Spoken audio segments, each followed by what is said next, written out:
আপনার বয়স কি 40 হয়েছে? যদি হয়ে থাকে তাহলে এই সময় বেশ কিছু বার্ধক্যজনিত রোগের লক্ষণ দেখা দেয়।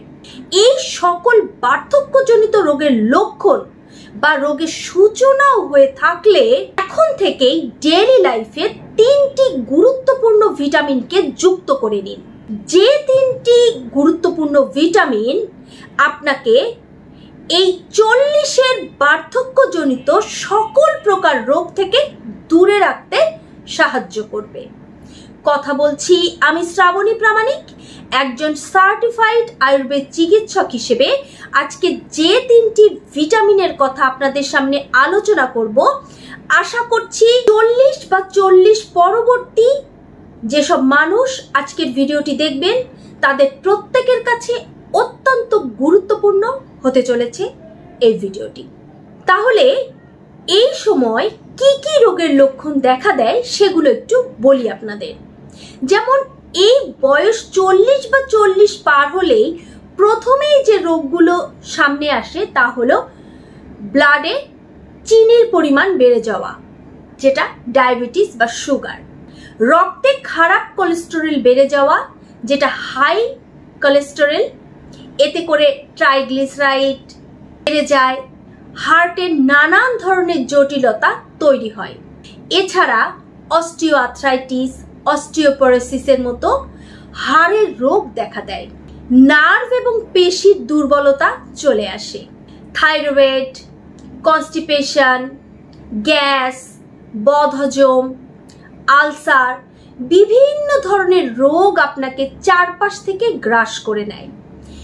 এর একটা বড় কারণ হলো এই 40 বছর পর্যন্ত আসতে গিয়ে আমরা আমাদের জীবনে বিভিন্নভাবে যেসব কর্মকাণ্ডের সঙ্গে যুক্ত থাকি তাতে আমাদের শরীরে বেশ কিছু ক্ষয় তৈরি হয়। সেই ক্ষয় বা ক্ষতি আমাদের পূরণ হয়ে ওঠে না। আর এই কারণেই যদি আপনি একজন স্বাস্থ্য সচেতন মানুষ হয়ে থাকেন, যদি দীর্ঘদিন সুস্থভাবে বেঁচে থাকতে চান, তাহলে এই ক্ষয় পূরণ করার জন্য 3টি গুরুত্বপূর্ণ ভিটামিনকে আজ থেকেই আপনার ডেইলি লাইফে যুক্ত করে নিন। তাহলে আপনার ইমিউনিটি বিল্ড আপ হবে। আপনার ইমিউনিটি যদি স্ট্রং হয় তাহলে ছোটখাটো রোগ আপনি এমনিতেই এড়িয়ে চলতে পারবেন। ইমিউনিটিকে বিল্ড আপ করা সহ শরীরের যে ধরনের ক্ষয় হচ্ছে সেই ক্ষয় পূরণ করে শরীরে যে ধরনের রোগের উদ্ভব হচ্ছে সেই রোগকে দূর করতে 3টি গুরুত্বপূর্ণ ভিটামিনের প্রথম যে ভিটামিনটি নিয়ে আলোচনা করছি তা হলো ভিটামিন ই। ভিটামিন ই এর প্রথম কাজটাই হলো যে এটা ইমিউন সিস্টেমকে বিল্ড আপ করে। বয়স 40 বা 40 পরবর্তী সময়ে খুব সহজেই যে কোনো ইনফেকশন বা এই ধরনের কোনো ভাইরাস জনিত রোগ আমাদের কাবু করে ফেলে। কিন্তু আমাদের যদি ইমিউন সিস্টেমটা হাই হয় তাহলে আমাদের রোগ প্রতিরোধ ক্ষমতা অনেক বেড়ে যায়। আর এই কাজটা ভিটামিন ই খুব ভালোভাবে করে। তাই সহজেই কোনো রোগ বা সহজ কিছু রোগ যেমন সর্দি, কাশি, পেটের রোগ, এ ধরনের কোনো রোগ সহজে আমাদের আক্রান্ত করতে পারে না। এছাড়া ভিটামিন ই আমাদের শরীরে সেল মেডিয়েটেড এবং প্যাথোজেন ডিফেন্স রেসপন্সকে ইমপ্রুভ করে। এর ফলেও আমাদের ইমিউনিটি পাওয়ার বহু গুণ বেড়ে যায়। বয়স বৃদ্ধির সঙ্গে সঙ্গে আমাদের শরীরে ফ্রি রেডিকেলের মাত্রা বৃদ্ধি পায়। এই ফ্রি রেডিকেল হলো সেটাই যে আমাদের শরীরে নানা ধরনের যে শারীরবৃত্তীয় কার্যক্রম চলে, অর্থাৎ যে ধরনের মেটাবলিজমগুলো চলতে থাকে, এতে করে আমাদের শরীরে এক ধরনের হার্মফুল মলিকিউলের তৈরি হয়। এই হার্মফুল মলিকিউল কি করে? আমাদেরকে অক্সিডেটিভ ড্যামেজ করায়। এই অক্সিডেটিভ ড্যামেজের হাত থেকে যদি আমরা আমাদের বডিকে রক্ষা করতে চাই তাহলে আমাদের দরকার প্রচুর পরিমাণে অ্যান্টিঅক্সিডেন্ট। আর ভিটামিন ই আমাদের শরীরে এই অ্যান্টিঅক্সিডেন্ট হিসেবে কাজ করে। আর অ্যান্টিঅক্সিডেন্ট ফ্রি রেডিকেলকে কমিয়ে দেয় এবং আমাদের শরীরকে বিভিন্ন ধরনের অক্সিডেটিভ ড্যামেজের হাত থেকে বাঁচায়। ভিটামিন ই যেহেতু আমাদের শরীরে একটা গুরুত্বপূর্ণ অ্যান্টিঅক্সিডেন্ট হিসেবে কাজ করে, তাই বয়সজনিত যে ধরনের লক্ষণগুলো আপনার শরীরে ফুটে ওঠে, যেমন চুল পেকে যাওয়া, ত্বক কুঁচকে যাওয়া, পেশির শিথিলতা বা চোখে কম দেখা, এছাড়া হাঁটতে চলতে অসুবিধা হওয়া, শরীর কমজোরি হয়ে যাওয়া, এছাড়াও বার্ধক্যজনিত এক ধরনের রোগ হয় যেটাকে সার্কোপেনিয়া বলা হয়। এই সার্কোপেনিয়া পেশির শিথিলতা, অর্থাৎ আপনি কোনো ভারী কাজ করতে গেলে আপনি সেই জোর পাচ্ছেন না পেশিতে, ভারী কিছু ওঠাতে গেলে সেই জোর আপনার পেশিতে না পাওয়াটাই হলো সার্কোপেনিয়া। তাও কম করতে সাহায্য করে ভিটামিন ই। বয়সজনিত যে ধরনের দুর্বলতা, কমজোরি, এই সমস্ত কিছু আসবে না যদি আপনার শরীরে ভিটামিন ই পর্যাপ্ত পরিমাণে থাকে। তাহলে এতক্ষণের এই সমস্ত আলোচনায় আমরা বুঝতেই পারছি যে বয়স 40 হলেই যে বয়সজনিত বা বার্ধক্যজনিত যে রোগের লক্ষণগুলো দেখা দেয়, এটাকে আটকে দিতে হলে ভিটামিন ই এর দরকার অনেক বেশি, বলা যায় অত্যাবশ্যকীয় একটি ভিটামিন। এখন কথা হলো, যদি আপনার শরীরে ভিটামিন ই এর ঘাটতি জনিত বেশ কিছু লক্ষণ প্রকট হয়ে ওঠে এবং সেই মতো ডাক্তার আপনাকে ভিটামিন ই এর সাপ্লিমেন্ট নেওয়ার পরামর্শ দিয়ে থাকেন, তবে এই খাবারের পাশাপাশি হয়তো আপনাকে সেই সাপ্লিমেন্টও গ্রহণ করতে হতে পারে। 2 নাম্বার যে ভিটামিন তা হচ্ছে ভিটামিন ডি। এই ভিটামিন ডি আমাদের ডেইলি লাইফে যুক্ত করে নেওয়া দরকার বয়স 40 হতেই। তবে দ্বিতীয় ভিটামিনটি যেহেতু ভিটামিন ডি, এবং আজকাল যেহেতু রোদে মানুষ কম যাচ্ছে, বুঝতেই পারছেন এই কারণে ছোট থেকে ভিটামিন ডি এর ডেফিসিয়েন্সি দেখা দিচ্ছে। এই ভিটামিন ডি এর ডেফিসিয়েন্সি যেমন বয়স হলে হয়, ঠিক তেমনি যাদের গায়ের রং কালো তাদেরও ভিটামিন ডি এর ডেফিসিয়েন্সি দেখা দেয়। কেন, সেই ব্যাখ্যায় পরে আসছি। তবে ভিটামিন ডি এর ডেফিসিয়েন্সি হলে কি কি লক্ষণ আপনার শরীরে হবে বা কোন কোন রোগে আপনি আক্রান্ত হবেন। অস্টিওপোরোসিস বা অস্টিওজেনেসিস ইমপারফেক্টা, এই ধরনের রোগে আপনি আক্রান্ত হতে পারেন। আপনার হাড় ক্ষয়ে যেতে পারে, কার্টিলেজের ক্ষয় হতে পারে। এছাড়া আমাদের জয়েন্টের মধ্যে যে ধরনের সিনোভিয়াল ফ্লুইডগুলো থাকে, সেই ফ্লুইডগুলো শুকিয়ে যেতে পারে। এতে করেও হাড়ের ব্যথা প্রচন্ড রকম বাড়ে, জয়েন্টের ফ্লেক্সিবিলিটি কমে যায়। এতে করে হাড়ের ব্যথা, জয়েন্টের ব্যথা, পেশির দুর্বলতা, এই ধরনের বহুবিধ রোগে কিন্তু আপনি আক্রান্ত হতে পারেন। আর এই সব কিছু থেকে বাঁচানোর জন্যই ভিটামিন ডি দরকার। আমরা এই হাড়ের রোগের জন্য বা হাড় মজবুত রাখার জন্য ক্যালসিয়াম জাতীয় বিভিন্ন খাবার খেয়ে থাকি, কিন্তু যদি আমাদের শরীরে ভিটামিন ডি কম থাকে তাহলে কিন্তু এই ক্যালসিয়াম আমাদের শরীরে শোষণ হয় না। বুঝতেই পারছেন, ক্যালসিয়াম আমরা যতই খাই না কেন, ডি ঘাটতি হলে সেই ক্যালসিয়াম আমাদের শরীরে কোনোই কাজে লাগে না। শুধু হাড় নয়, ভিটামিন ডি স্নায়ুর উপরে মারাত্মক প্রভাব ফেলে। ফলে বৃদ্ধ বয়সে আপনার মস্তিষ্কের স্নায়ু ক্ষতিগ্রস্ত হয়। এর ফলে কগনিটিভ ডিজেনারেশন নামক এক ধরনের রোগের সৃষ্টি হয়। এর ফলশ্রুতিতে দেখতে পাওয়া যায় অ্যালঝাইমার, ডিমেনশিয়ার মতো রোগ, যা ভুলে যাওয়ার প্রবণতা, ঘুম না হওয়া, কাউকে চিনতে না পারা, মানসিক অবসাদ, এই ধরনের রোগের সৃষ্টি করে। তাই ভিটামিন ডি যাতে আপনার শরীরে প্রতিদিন আসে, এই ব্যাপারে আপনাকে নিশ্চিত হতেই হবে। ভিটামিন ডি এর একটা ভালো উৎস সূর্যের আলো। আমরা সবাই জানি যে সূর্যের আলোতে ভিটামিন ডি রয়েছে, তবে ভিটামিন ডি কিন্তু সূর্যের আলোতে থাকে না। সূর্যের আলোতে রয়েছে ultraviolet Rashmi. A B C D 4 ক্যাটাগরির মধ্যে আল্ট্রাভায়োলেট বি নামক যে রশ্মি, সেটা আমাদের ত্বকের উপরে পড়ে ত্বকের উপরিভাগে যে গুড কোলেস্টেরল রয়েছে, সেই গুড কোলেস্টেরলটাই ভিটামিন ডি এ কনভার্ট হয়ে যায়। এই ভিটামিন ডি আমাদের শরীরে তখনই তৈরি হবে যখন সূর্যের আলো আমাদের শরীরে সরাসরি পড়বে।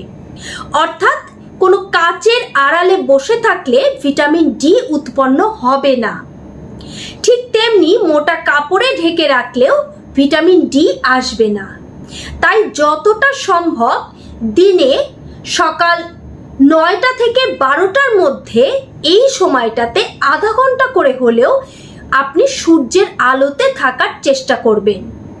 যতটা সম্ভব আপনার হাত পায়ের যে জায়গাগুলোকে খোলা রাখা সম্ভব খোলা রাখবেন, যাতে পর্যাপ্ত পরিমাণে ভিটামিন ডি তৈরি হতে পারে। খেয়াল রাখবেন সূর্যের আলোতে শরীরের যে অংশগুলোকে খোলা রাখছেন, যেমন মুখ, হাত, পা, গলা, ঘাড়, এই অংশগুলোতে কোনো ধরনের তেল বা ক্রিম বা লোশনের ব্যবহার করবেন না। এতে করে ভিটামিন ডি তৈরি হবে না। আপনার শরীরে যদি ভিটামিন ডি এর অভাবজনিত লক্ষণগুলো প্রকট হয়ে যায় আর ডাক্তার যদি আপনাকে পরামর্শ দেন যে সূর্যের আলোতে বসা ছাড়াও আপনার ভিটামিন ডি সাপ্লিমেন্ট গ্রহণের দরকার রয়েছে, তাহলে সেই মতো আপনাকে ভিটামিন ডি সাপ্লিমেন্ট গ্রহণ করতে হতে পারে। 3 নম্বর যে ভিটামিনের কথা বলবো, যা ডেইলি লাইফে যুক্ত করতেই হবে, তা হলো ভিটামিন বি12। ভিটামিন বি12 বয়স যত বাড়ে তত বেশি গ্রহণ করতে হয়, কারণ বয়স যত বাড়ে ভিটামিন বি12 এর অ্যাবজর্বেশন অর্থাৎ শোষণ ক্ষমতা শরীরে তত কমে যায়। আর এই ভিটামিন বি12 এর অভাবজনিত যে রোগ বা রোগের লক্ষণগুলো দেখতে পাওয়া যায় তাও অতি পরিচিত এবং প্রায় প্রত্যেকের মধ্যেই বয়সজনিত রোগের তালিকায় এই রোগগুলোকে দেখা যায়।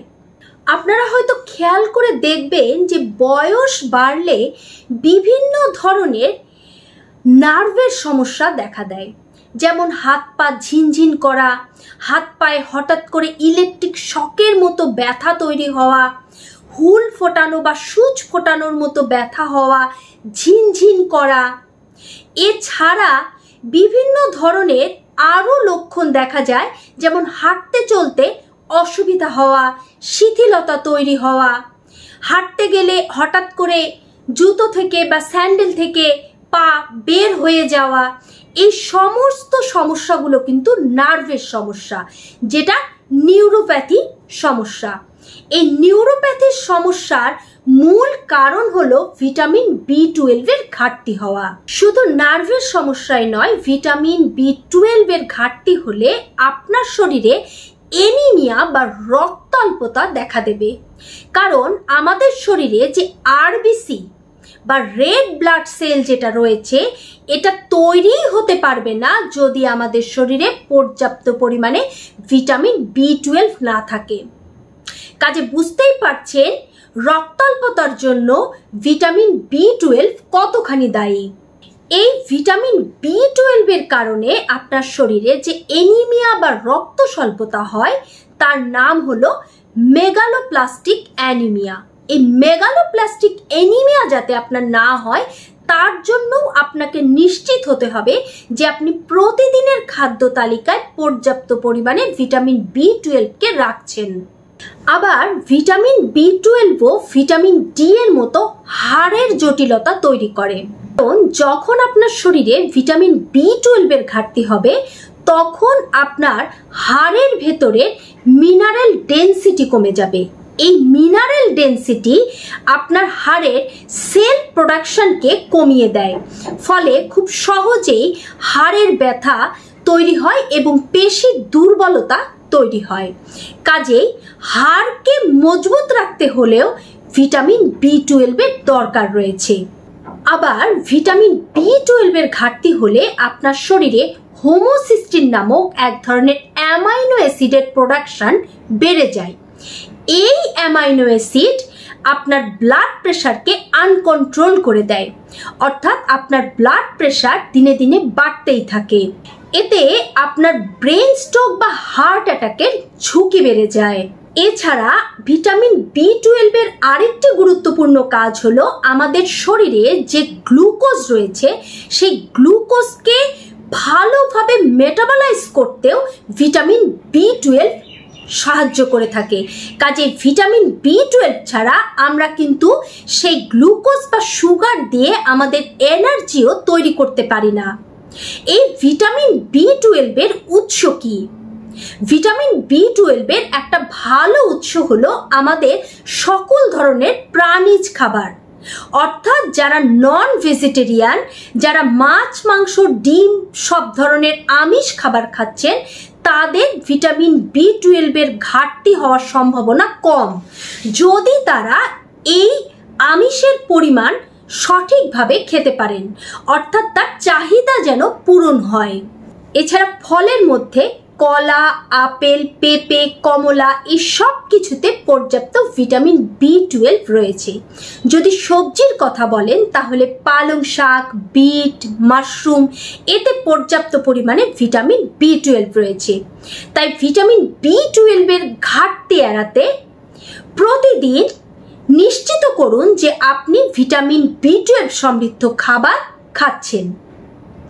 আজকে যে 3টি গুরুত্বপূর্ণ ভিটামিন নিয়ে আলোচনা করলাম, আপনার বয়স যদি 40 হয়ে থাকে তাহলে আপনাকে নিশ্চিত করতে হবে যে এই 3টি ভিটামিন সমৃদ্ধ খাবার আপনি প্রতিদিন খাচ্ছেন এবং তা পর্যাপ্ত পরিমাণে। তাহলে এই বার্ধক্যজনিত যে রোগ এগুলো থেকে আপনি দূরে থাকতে পারবেন। যদি এর মধ্যে এই ধরনের কোনো রোগ আপনাকে আক্রান্ত করে ফেলে তাহলে এখন থেকেই এই খাবারগুলো খাওয়া শুরু করুন। প্রয়োজনে এই ধরনের ভিটামিনের সাপ্লিমেন্ট গ্রহণ করুন এবং এই ভিডিওটি যদি আপনার ইনফরমেটিভ মনে হয় তাহলে আপনার সকল আত্মীয় বন্ধুকে শেয়ার করে দিন। ধন্যবাদ, ভালো থাকুন, সুস্থ থাকুন।